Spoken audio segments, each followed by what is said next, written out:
Buenas tardes, bienvenidas y bienvenidos a la segunda sesión del curso de gestión integral, gestión institucional para la gestión de riesgos y socionaturales. Lo que estuvimos conversando ayer, básicamente o esencialmente, estuvo orientado a dar cuenta de lo que son una suerte de trayectoria histórica de lo que ha sido la gestión institucional de riesgos socionaturales. Y pasé muy rápidamente por razones quizás más de la modalidad que de tiempo, entre lo que es el tránsito de lo que fue una gestión centrada en la presencia de eventos y a partir de ese evento se disparaba toda la batería de acciones a una gestión que tiene su mirada puesta más en un carácter proactivo frente a la posibilidad de un evento extraordinario de consecuencias adversas para la sociedad. Este punto es particularmente importante para lo que nosotros vamos a abordar en este curso, porque esencialmente de lo que se trata este curso es tratar de lanzar una mirada, tratar de observar qué es lo que pasa con la gestión institucional en general, pero en particular tratando de remarcar y atender, y eso es parte de lo que va a ser su tarea a lo largo de este encuentro con nosotros, es qué ocurre con la gestión de riesgo en los espacios donde yo me desenvuelvo, es decir, yo, cada uno de nosotros. Es decir, cuál es la gestión asociada a los riesgos que ocurren en una alcaldía, cuáles son los elementos de gestión del riesgo asociado a una empresa de energía eléctrica, a una empresa de provisión del servicio de agua potable y el tratamiento de aguas servidas. ¿Qué ocurre a la gestión del riesgo asociado, por ejemplo, a una institución educativa? ¿Qué ocurre con la gestión del riesgo asociado a el aparato del Estado y también a lo que son las instancias privadas? Es decir, ¿cuál es la gestión que corresponde al riesgo, su responsabilidad de una empresa, por ejemplo, vinculada a la producción de alimentos, a la generación de energía eléctrica, como ya lo mencionábamos, a la distribución de energía eléctrica, lo que puede ocurrir con una empresa de transporte? ¿Cuáles son esa gestión de riesgos? Y estuvimos centrados y focalizados en tratar de lanzar nuestra mirada a lo que es el modelo de la gestión de riesgos y desastres de inspiración en la Bell, Andrew Mascri y la gente de la red, que me imagino ya habrán recibido bastante bibliografía de ese grupo, y que de alguna manera marca una pauta muy importante en lo que es el desarrollo de la vinculación entre lo que son los problemas de gestión de riesgos socionaturales y lo que tiene que ver con la gestión de la sociedad en general.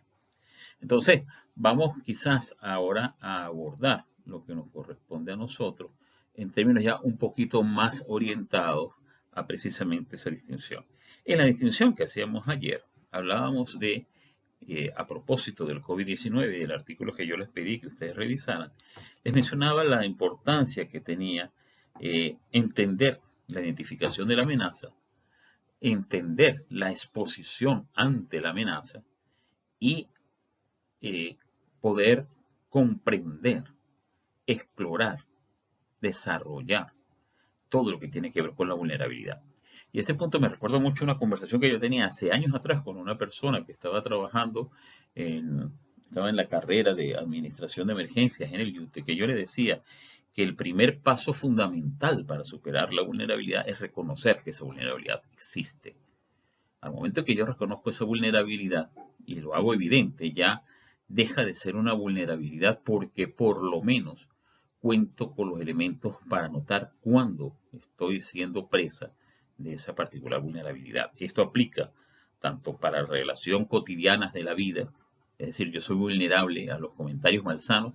Si yo reconozco eso como una vulnerabilidad de mi parte, pues yo ya sé que cuando se presente un comentario malsano, tengo las herramientas dispuestas para atender esa peculiaridad. Pero lo mismo pasaría con una alcaldía. Si yo sé que yo tengo vulnerabilidad con respecto a lo que es las viviendas en un determinado sector de la comunidad, poder entonces atender en esa misma medida lo que son los elementos con los cuales nosotros podemos superar esa situación.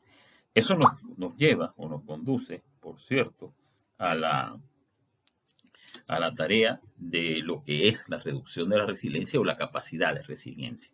El concepto de resiliencia ha sido un concepto que definitivamente tiene, como todos los conceptos, vamos, en el ámbito de las ciencias sociales, pues un concepto que está bajo disputa, que está en continua construcción y deconstrucción.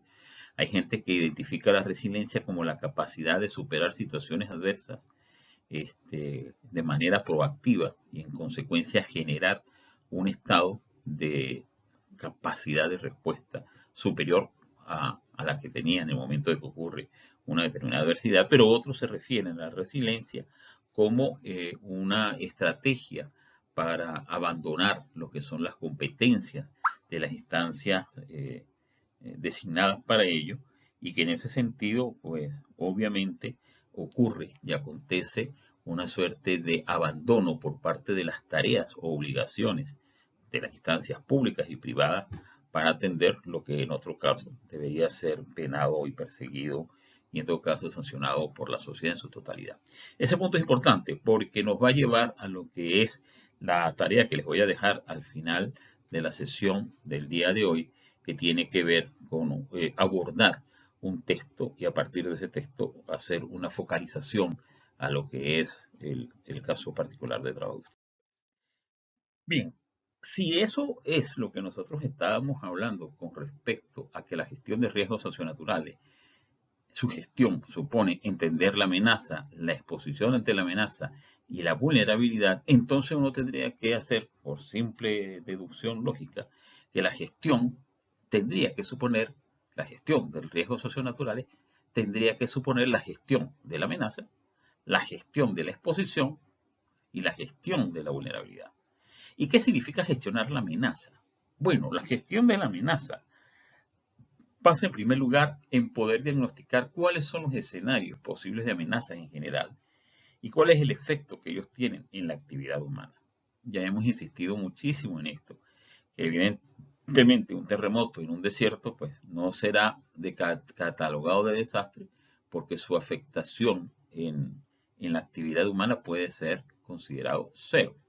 Lo mencionábamos nosotros en el caso particular del COVID-19, en el artículo que comentábamos ayer y que les invito a que no lo haya leído, que lo lea. Decíamos en su momento que esto supone, evidentemente, poder alumbrar lo que significa la tarea de la identificación de cómo la actividad humana se ve afectada por la amenaza. Notemos que aquí por actividad humana no necesariamente tiene que ser actividad económica. El ser humano habita, el ser humano se alimenta, el ser humano sobrevive. Entonces, cuando hablamos de actividad humana, es la actividad de pernocta, es la actividad de producción, es la actividad de transporte. Es decir, son todas las actividades en las cuales uno se identifica y construye su particular espacio, ¿no?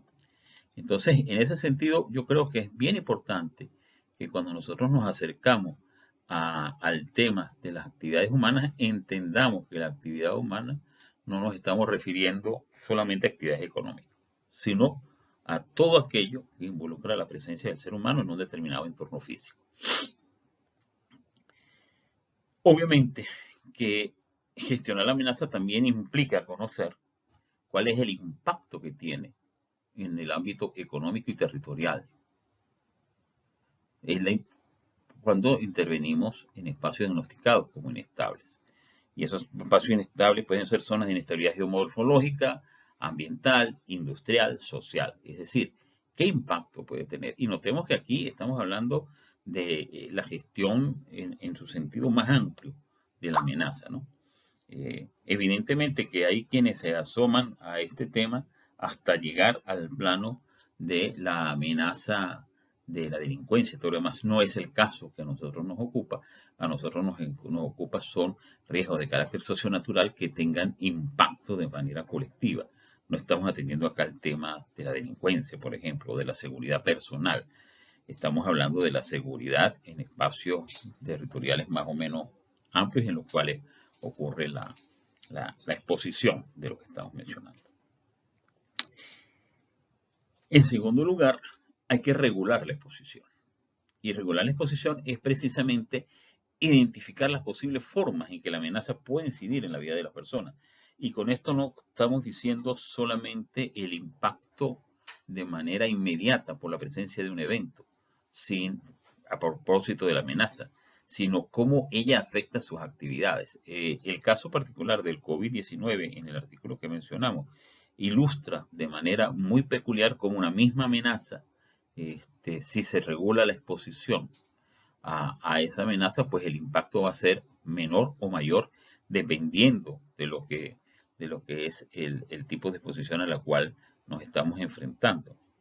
Allí, a mí me gustaría muchísimo, precisamente porque estamos hablando de la regulación de la exposición, es que podamos asumir y construir cursos alternativos de acción que permitan disminuir la exposición.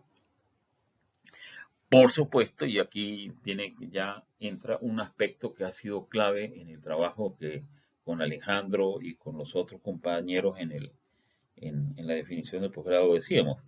Una de las claves es poder estar informado, es decir, poderme informar el tipo de exposición ante la amenaza en cada una de las personas, en cada una de las regiones, en cada uno de los espacios en los que nosotros hacemos vida es fundamental.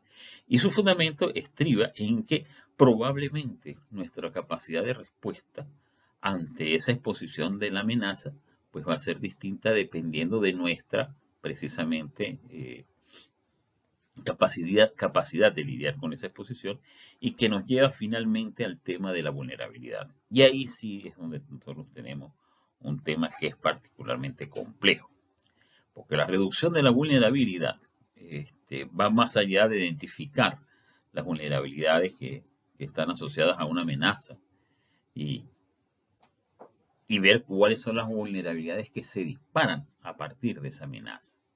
Y cuando hablamos de las vulnerabilidades que se disparan es que muy probablemente ante una situación de un evento extraordinario de origen físico, probablemente emerjan, como de hecho emergieron en el caso del COVID-19, vulnerabilidades de carácter social, vulnerabilidades de carácter cultural, vulnerabilidades de carácter político. Ayer cuando estábamos culminando la clase, que preguntaba el profesor Araque, a propósito de cómo se gestiona el tema de la pandemia, probablemente nosotros no nos demos cuenta de que en esa gestión de la pandemia, las respuestas están reflejando distintos tipos de vulnerabilidades.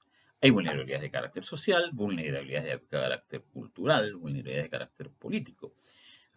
Recientemente anoche, yo leía una noticia donde Macron, el primer ministro, el presidente francés, señalaba con casi un poquito de entre ironía, angustia, de que ya se acababa la tolerancia de cara a lo que eran los antivacunas. ¿Cómo gestionamos esa vulnerabilidad? Es una vulnerabilidad que es social, es una vulnerabilidad que es cultural y que tiene un tremendo impacto con respecto a lo que es la vulnerabilidad política. Pero notemos que esa es una vulnerabilidad que incluso puede ser utilizada como un arma para deteriorar políticamente la acción de otro actor en la sociedad, ¿no? Sin ir tan lejos, la postura antivacuna en Argentina generó cualquier cantidad de situaciones que fueron particularmente asombrosas. La postura antivacuna, incluso en Venezuela también, ha sido una situación que es de destacar. Ese tipo de vulnerabilidad que llamaríamos cultural, una vulnerabilidad incluso de conocimiento, es necesario atenderla. Ahora, esas vulnerabilidades inevitablemente están asociadas al modelo de sociedad hegemónico. ¿Qué quiere decir esto? Que en una sociedad donde hegemónicamente se privilegia un determinado bien por encima de otro, es decir, se considera que hay un bien superior a otros bienes que entran en competencia, pues ese bien superior es el que va a dictar el modo como nosotros vamos a reducir la vulnerabilidad. Sin ir tan lejos, en el desarrollo de una sociedad en la que la principal actividad económica está sembrada en lo que es el área de servicios vinculado al sector urbano, pues es evidente que habrá gente que preferirá aumentar su exposición ante una amenaza, aumentar incluso su vulnerabilidad ante una posible amenaza, que ser presa de otra vulnerabilidad que le es más evidente en otro espacio, ¿no? Con Linayo nosotros siempre conversábamos que es muy seguro que nosotros nos llenamos de rejas las casas, los apartamentos, y esa quizás sea la estrategia perfecta para que si hay un incendio uno muera asfixiado, sino quemado en ese departamento, pero uno sopesa la exposición ante la amenaza de un incendio y la exposición ante la amenaza de un robo, y ahí uno pondera y dice, no, pues la posibilidad de que haya un incendio en el departamento o en la casa es 1000 veces inferior a la posibilidad de que yo sea asaltado, incluso pueda ser hasta malogrado físicamente. Entonces, ante eso, yo reduzco mi vulnerabilidad. ¿Cómo la reduzco? De esa manera. Notemos que evidentemente, y esto nos lleva al punto quizás que hemos insistido a lo largo de la clase de ayer y la clase de hoy, es que cuando nosotros estamos hablando de la gestión del riesgo, pues evidentemente está detrás el modelo de desarrollo, el modelo de progreso, el modelo de sociedad hegemónica. Entonces, es evidente que esa percepción del riesgo tiene que depender del desarrollo y progreso en el cual la sociedad se ve a sí misma y en relación con su entorno. ¿Esto qué quiere decir? Que si una sociedad en un determinado momento valora por encima de cualquier otro valor, por ejemplo, el desempeño económico a la salud de sus personas, muy probablemente nosotros estemos en presencia de una sociedad en la que la atención de la condición sanitaria sea un gasto más que una inversión. Y notemos que aquí hay un punto que yo creo que la situación de la pandemia ha revelado como particularmente interesante, y por eso les compartía el artículo del New York Times del día de hoy. Y tiene que ver con el tema no menor de cómo nosotros concebimos la relación con el entorno y la relación y la presencia del otro en la sociedad. Uno podría hacer caricaturas de los modelos de desarrollo y podría suponer que hay un modelo ahora en competencia, un modelo de desarrollo de carácter neoliberal y un modelo de desarrollo de carácter colectivo o cooperativo. Y vamos a plantearlo así para no entrar con los matices ideológicos políticos, porque esa sería una discusión mucho más acalorada seguramente y que nos desviaría un tanto del tema. Pero quisiera plantear esas dos estructuras, ¿no? Lo que se ha revelado en el caso particular del COVID-19 es que ante la presencia de una amenaza y una exposición exponencial de la mayoría de los ciudadanos de una sociedad, el mecanismo de atención de un modelo neoliberal de salud no funciona. Y no funciona porque el proceso de salud pública, que no es solamente la atención de la enfermedad, sino el mecanismo que tiene la sociedad para reconocer cosas tan elementales como políticas y prácticas de cuidado cooperativo, parece que son, en términos biológicos, y ese es el valor del artículo de Marculi, son más rentables, tienen mayor ganancia que el comportamiento individual. Pero claro, esto ya lo había dicho Aristóteles, ¿no? Cuando definía al ser humano como el animal político, es decir, una persona, una especie que es fundamentalmente gregaria, que necesita del otro para su florecimiento. Perdón. Allí, inevitablemente, lo que corresponde entonces es que hay que asumir en la gestión integral de riesgos socionaturales que el modelo de desarrollo, más que un dato, es decir, más que una condición, plantea un problema. Es decir, ¿cuáles son los problemas? ¿Cuáles son las limitaciones? ¿Cuáles son las debilidades que un determinado modelo de desarrollo tiene ante, y volvemos, la amenaza, la exposición ante la amenaza y la reducción de la vulnerabilidad ante esa amenaza en un determinado espacio físico? Es decir, si vamos al caso del arco minero en Venezuela, uno tendría que preguntarse si va a ser la gestión de riesgo en esa zona, tendría que preguntarse, bueno, ¿cuáles son las limitaciones que tiene la producción de, de oro, diamante, litio, lo que fuera que haya allí, de cara a ese entorno en particular y a la actividad humana? Y este punto es particularmente importante porque aquí entra ya en competencia lo que nosotros hemos hablado y les comentaba yo ayer de la idea de desarrollo sustentable y cómo se ubica el ser humano en relación con su entorno. Si somos nosotros quienes disponemos del mundo, y eso lo vamos a ver más adelante, o si somos nosotros parte del mundo que hay que cuidar. Esa idea del mundo como dispositivo, que tiene un principio filosófico que se hunde a las primeras décadas del siglo pasado, en la que hay una reflexión seria sobre lo que es el impacto de la tecnología. Ahí recordamos nosotros Ortega y Gasset.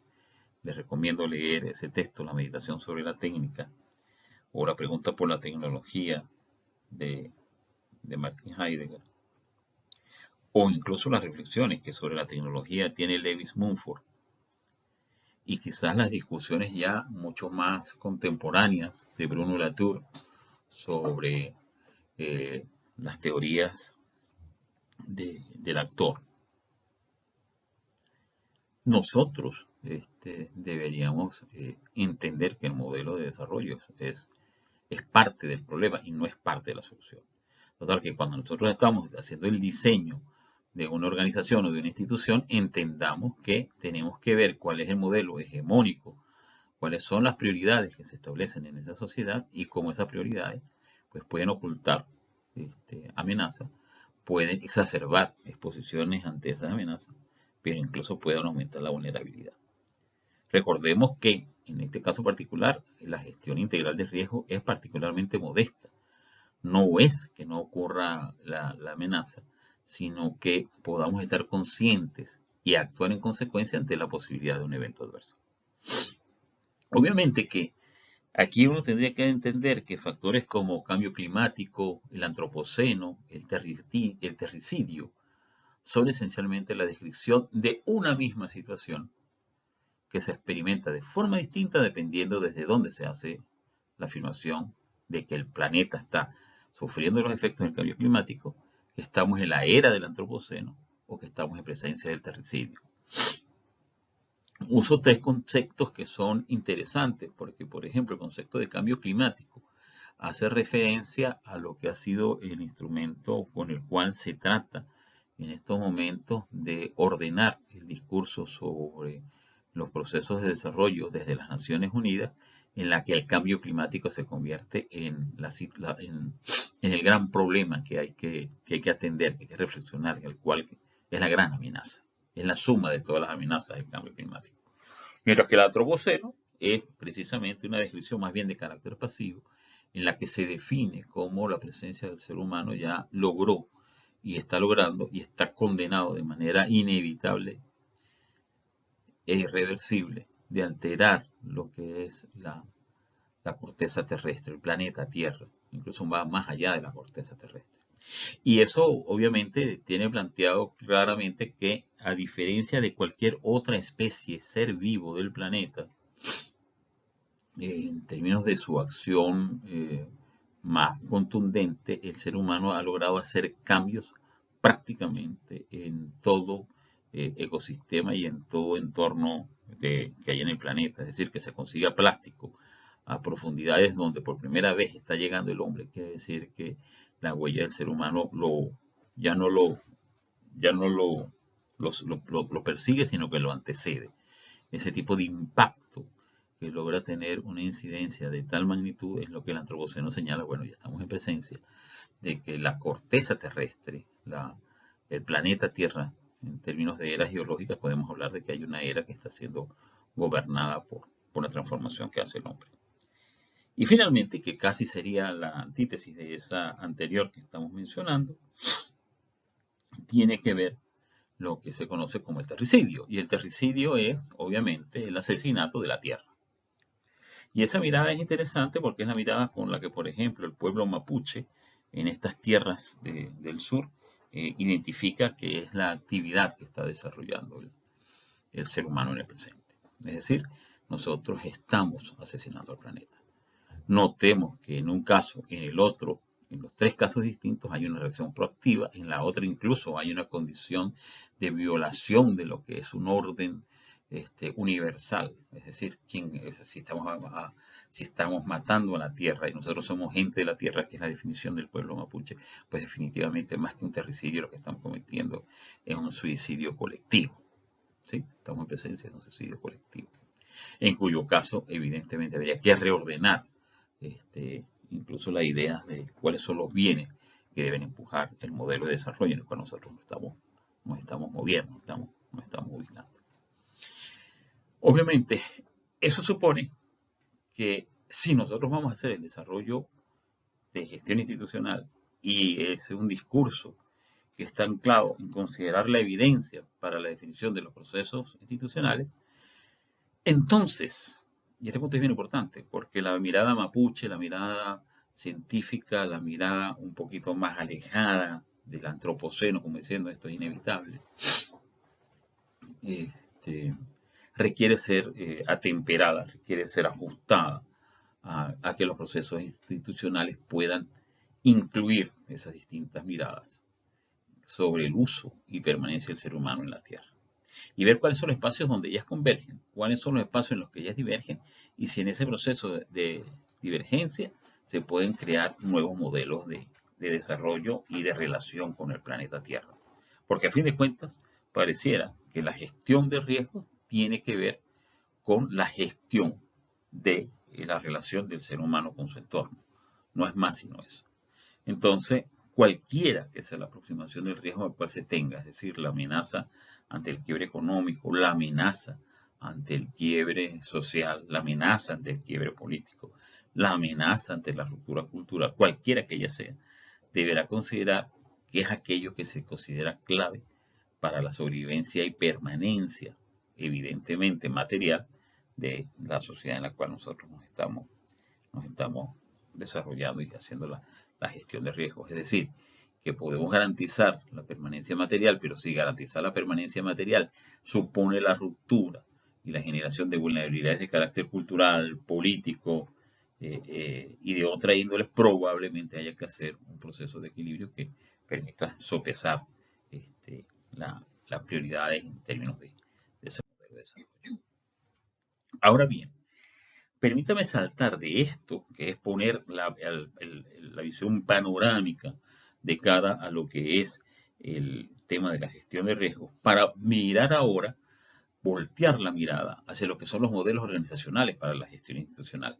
Y yo voy a hacer acá una especie de empaquetado muy, muy apretado de lo que es la historia más reciente del modelo de organizaciones. Y cuando digo más reciente, estoy hablando de las últimas 6 décadas. Evidentemente que la organización humana tiene su existencia desde hace muchísimos años. Siempre nos hemos estado organizando. Si por organizar es acordar, coordinar acciones para alcanzar un fin determinado, ¿no? Entonces, efectivamente, las construcciones de las pirámides de Egipto se coordinaron las acciones y se ordenaron los recursos para que esclavos mediante y una logística brutal para aquellos tiempos se pudiera llegar a construir esas enormes edificaciones. Ahí había organización. Solo que el proceso de organización va a sufrir un cambio cualitativo y cuantitativo bien importante con la aparición de la revolución industrial. Y con la aparición de la revolución industrial va a venir la consolidación de un modo de ordenar la sociedad en torno a la voluntad del ser humano para coordinar acciones y realizar sus fines. Entonces, ¿qué es una organización? Bueno, una organización es un sistema de actividades humanas orientadas para alcanzar un fin que ha sido predeterminado. Fíjense que hablamos de sistemas de actividades humanas y yo siempre recuerdo ahora que hay que tomar en cuenta que el sistema de actividades humanas amerita del ser humano para su diseño, pero no así para su ejecución.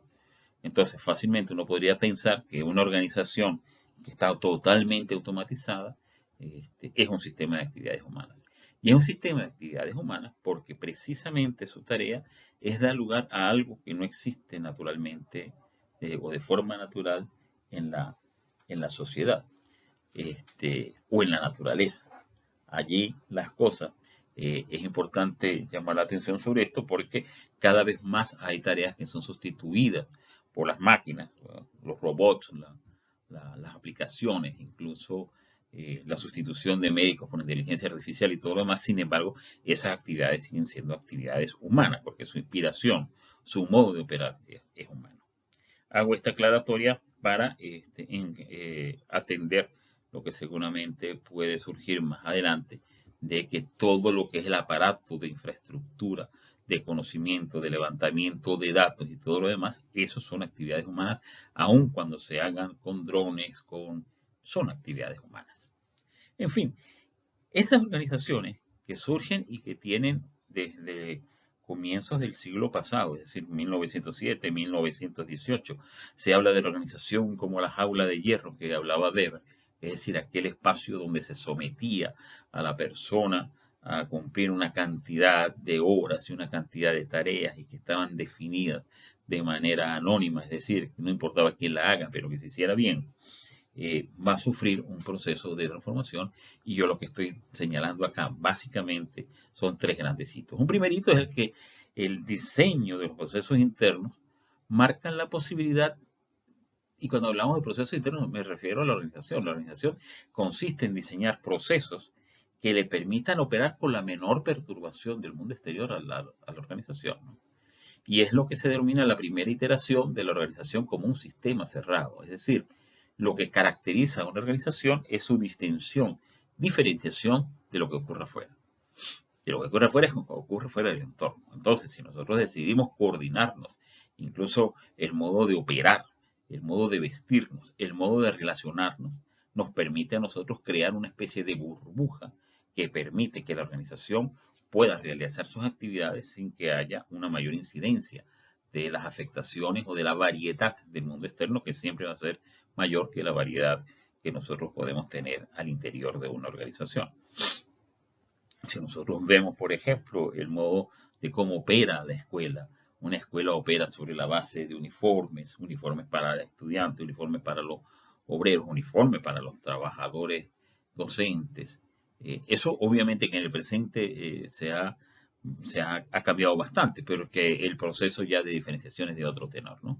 Esa es la primera gran teoría. La segunda es la que va a ocurrir con la teoría de la contingencia. La teoría de la contingencia básicamente lo que establece es que la organización responde a, e interactúa con su entorno. Y eso va a generar cambios tanto en el entorno como en la propia organización. Y eso evidentemente planteó la mirada de que las organizaciones ocurren, acaecen en un determinado contexto y que ese contexto tiene incidencia, condiciona, afecta el modo como esa organización se despliega y se atiende en un determinado espacio, momento. Es lo que se va a conocer como los sistemas abiertos y allí tan importante como poder ordenar los procesos internos de la organización es identificar cuáles son los canales de comunicación y de interacción que se dan entre el medio ambiente y, y la organización. Y aquí es importante destacar que hay un medio ambiente que se definirá micro, que es el medio ambiente inmediato donde están las relaciones más relevantes, y el medio ambiente macro, que es aquello que va más allá de lo que pueda realmente la organización atender y que podría eventualmente tener un impacto importante, ¿no? Si nosotros vemos el caso particular, y este ejemplo me gusta siempre traerlo, lo que ocurrió con los restaurantes a nivel de la pandemia es que en el microambiente la idea de atender a los usuarios en su casa, pues era una idea que era peregrina. Con el tema de las cuarentenas, entonces surge la noción de que se puede ampliar el mercado, precisamente porque el macroambiente manda esa señal. Nadie estaba pendiente de eso. Manda una señal en la que el usuario es ahora el restaurante el que va a la casa. No es el usuario el que va al restaurante, sino el restaurante que va a la casa. Entonces, el último eslabón de la provisión de servicio, que era la entrega a casa, que era prácticamente una tarea accesoria, se convierte en el elemento clave para garantizar la continuidad del modelo de negocio, por ejemplo, en los restaurantes, ¿no? A mí ese ejemplo me gusta porque precisamente muestra cómo un impacto del macroambiente condiciona e incluso logra afectar internamente los procesos de una organización. Y finalmente, ante esa imposibilidad de condicionar y definir todos los procesos de interacción con su entorno, entonces se entiende que las organizaciones son en realidad parte de procesos muy complejos de interrelaciones que no tienen límite claramente establecido, y entonces se entiende que el modelo organizacional por excelencia son redes de relación. Y este punto es bien importante porque si entendemos la organización como un conjunto de redes de relaciones, esas redes de relaciones evidentemente incluyen a actores de la organización, como los trabajadores, como les llaman, los funcionarios, pero también los clientes, también los proveedores, también los agentes que inciden en el modo como la institución o la organización es socialmente reconocida. Y eso plantea evidentemente un modelo completamente distinto al primero que habíamos señalado, que era identificar cuáles son las tareas que tiene que realizar la organización y luego, pues bueno, básicamente tratar de garantizar que los canales de interacción se den. Eso de la organización como red, entonces plantea un sistema en el que la interacción con el medio es superada. Es que se da una red de intereses que son competitivos en algunos casos y colaborativos en otros. Entonces, el punto importante es cómo esa organización, que es un nodo en una red de relaciones, se hace viable. Es decir, se hace importante en el conjunto de la red de relaciones, como ese nodo se hace importante, cómo sus relaciones pueden darle viabilidad, y aparecen dos conceptos que son claves en la construcción de esta red. Uno es el concepto de poder y el otro es el concepto de legitimidad. El concepto de poder porque permite manejar las zonas de incertidumbre que se generan en todas las relaciones. Es decir, una organización en la que, por ejemplo, la zona de incertidumbre con sus usuarios es extremadamente alta, puede generar una situación en la que su margen de maniobra es particularmente escaso, ¿no? Es interesante si nosotros vemos cómo se puede manejar el efecto de poder y el efecto de legitimidad. Pensemos, por ejemplo, en el caso particular de una empresa que provee servicios de agua potable, cómo maneja las zonas de incertidumbre con sus usuarios, con sus funcionarios, y cómo ese manejo de incertidumbre le permite en algunos casos controlar el poder, tener un poder, pero también tener una legitimidad. Y veamos qué es lo que es la legitimidad. La legitimidad es la aceptación de los actos, ¿sí?, en un determinado entorno. Muy probablemente nosotros sospechamos, yo sospecho que el servicio de provisión de agua en Mérida es particularmente pobre en términos de poder, es bien impotente de cara a poder manejar algunas relaciones, y aún más es absolutamente,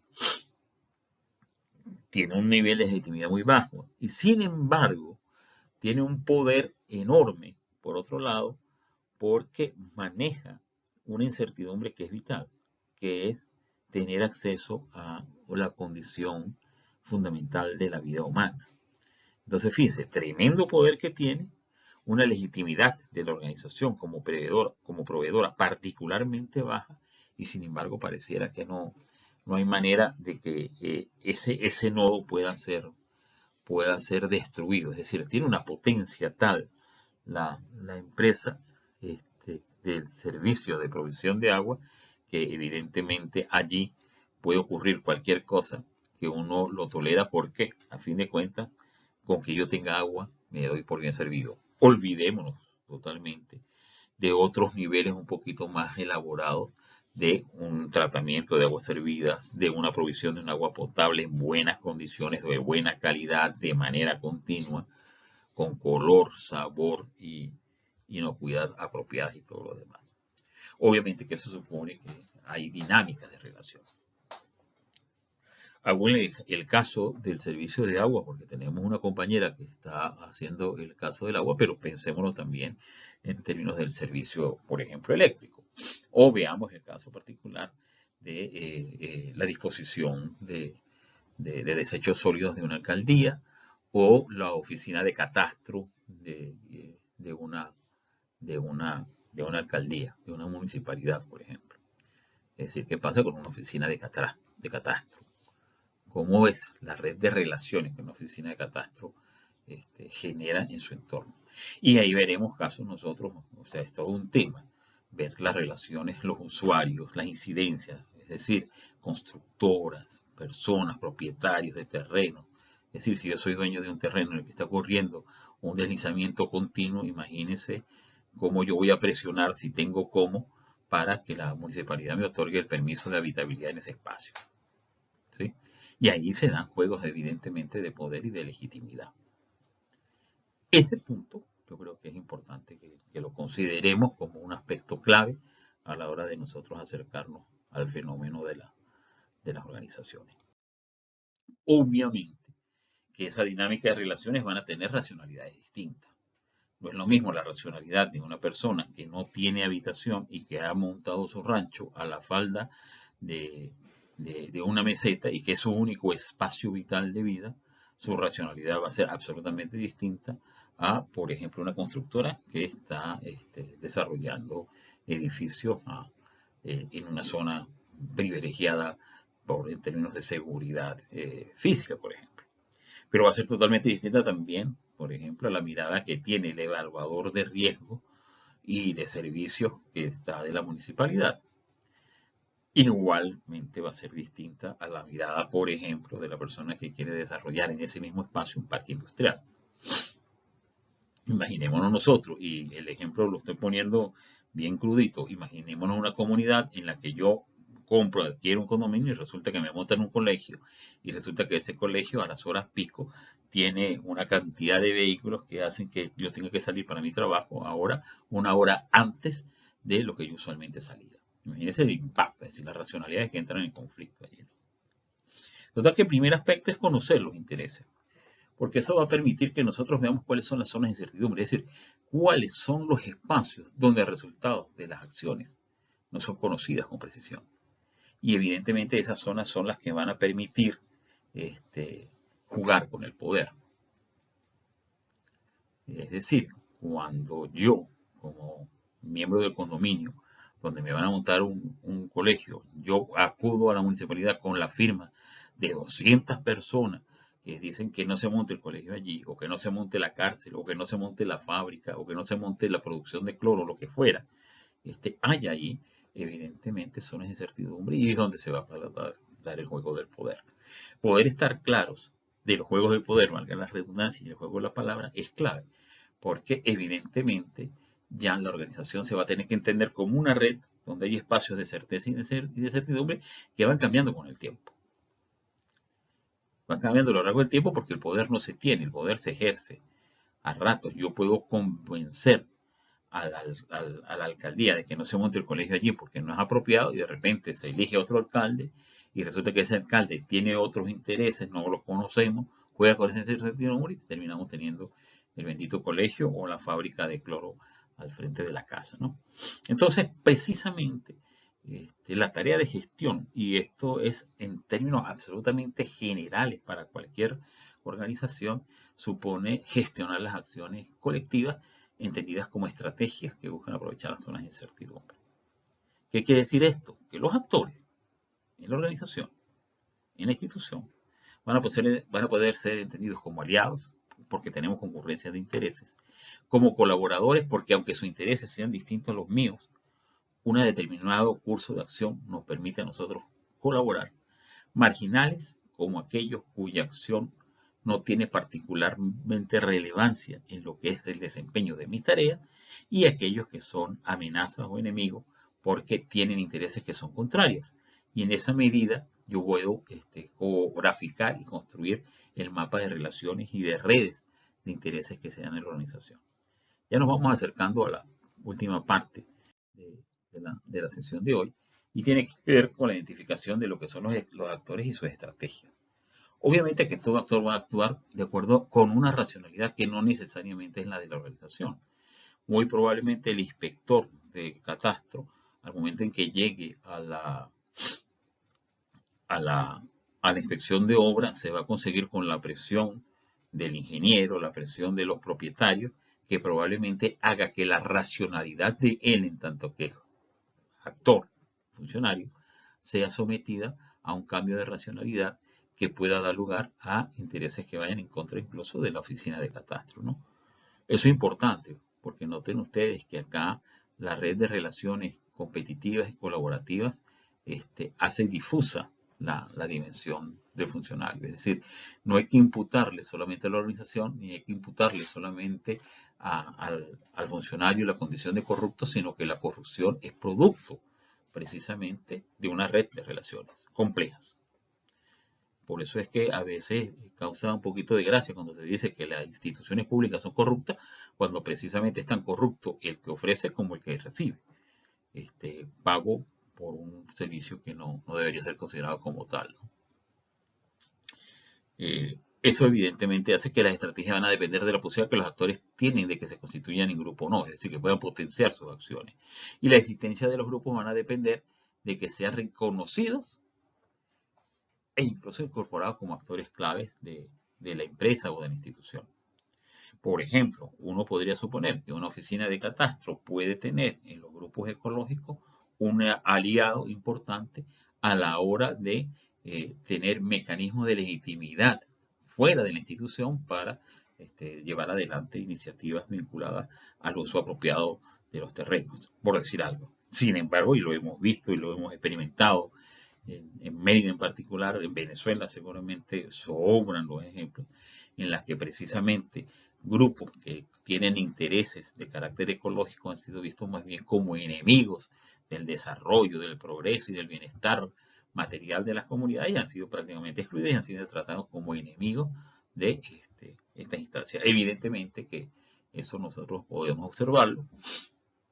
De hecho, uno podría acercarse con bastante, podría hacer la tarea de entender cuál ha sido el desempeño de los grupos ecológicos con respecto al arco minero en Venezuela, y va a conseguir que, por ejemplo, lejos de ser identificados como aliados, están siendo identificados como enemigos, ni siquiera como colaboradores. Eso plantea, pues, ojo, y se habla de una minería que es sustentable, una minería, no sé cómo demonios logran llegar hasta allá, pero una minería de carácter ecológico, ¿no? Se habla de minería ecológica. Bueno, minería sustentable. Bueno, resulta que esos son términos que también, por ejemplo, acá en Chile se utilizan, y ojo, no quiero caricaturizar ni mucho menos con esto, pero acá se habla de minería sustentable porque los vehículos que sacan el mineral son eléctricos, no usan combustible fósil. Imagínense si esa es la idea de sustentabilidad. Bueno, es curioso. Yo no mato con cuchillo de plástico, sino con cuchillo de hierro. Más o menos por ahí van los tiros, ¿no?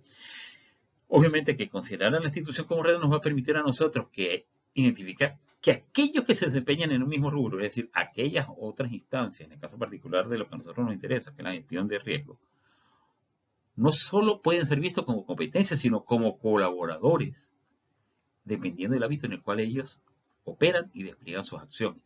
Y este punto es muy importante porque nosotros hemos tenido en la experiencia en Venezuela de que cada gobierno que llega o cada gobernador que llega define su sistema de protección, de gestión de riesgos y desastres y desecha totalmente el trabajo de los otros y hay que reconstruir totalmente todas de nuevo las relaciones, lo que da al traste con enormes posibilidades de mantener una política de Estado a lo largo del tiempo. Ese punto nos lleva finalmente a lo que es la asignación que les quiero traer para el día de hoy. Les estoy compartiendo por vía de Telegram un texto. Quiero que lo revisen, lo lean y reflexionen la vinculación de ese artículo con la sesión del día de hoy y consideren la organización y el proyecto que ustedes están trabajando y estudiando y formulen los posibles escenarios en los cuales los desarrollados en clase puedan ser relevantes. Y eso básicamente es identificar cuáles son los actores que tiene la organización en la cual ustedes están desempeñando.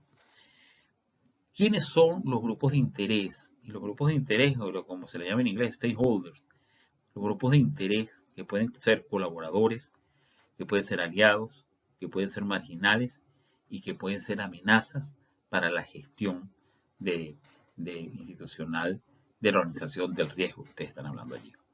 No les he mencionado que quizás un aspecto que está pasando absolutamente oculto acá es que la gestión de riesgo, si se toma y si se asume realmente, tendría que ser una gestión que es transversal a la gestión de cualquier institución. Es decir, cualquier organización privada, pública, cualquier institución, debería ahora, en términos de lo que es la situación globalmente aceptada de cambio climático, antropoceno o terricidio, debería considerar la situación de riesgo como una variable para lo que es el diseño de sus acciones. Y eso pasa necesariamente por una redefinición de lo que sería la teoría organizacional que hemos mencionado hasta el día de hoy. Bien, espero que esto, junto con la sesión de la clase de ayer, pueda seguir alimentando lo que es el trabajo con todos ustedes. Muchísimas gracias y hasta la próxima oportunidad.